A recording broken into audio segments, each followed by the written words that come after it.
Hello mga ka-winners, Mr. Do It All.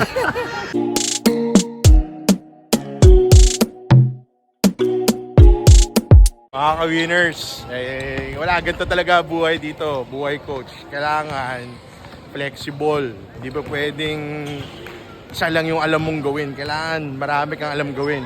Parang ganito. Ayan o. Ayan. Diba? Hindi ba pwedeng coach-coach lang. Diba? Kailangan multitasking. Kailangan flexible. Diba? So yung laban dito.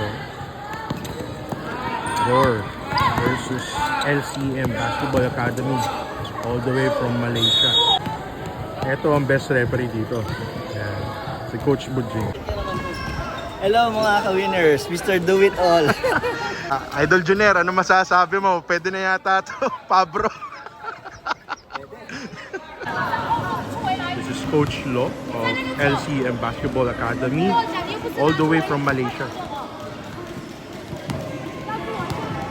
Play hard, stay true. Yung mga idol natin from Team Pilipinas, go hard. You know?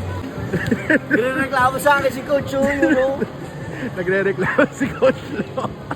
Now you know how it feels. Ano ba yan, Junior? Yeah, close game, oh. Close game to start the game. 1 point lead lang for Roar. Malakas din yung LCM Basketball Academy. Ito yung kapartner ni Coach Budjing, local referee dito. Ito si Coach. Good call, rep! Good call, rep! As coaches, syempre, dapat marunong din tayo pumito. Very important sa atin yan. Malaking tulong yan para sa coaching natin. Lalo na kung alam talaga natin yung rules and regulation. Coach, nagpapalit na, Coach. Nagpapalit. Yun! Nagpapalit. Overtime na ako dito.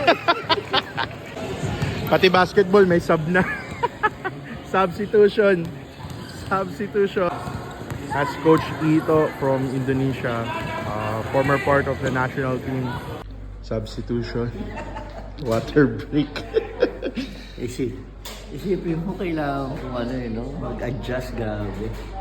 Pero, kulang na isang referee kasi miscommunication sa scheduling.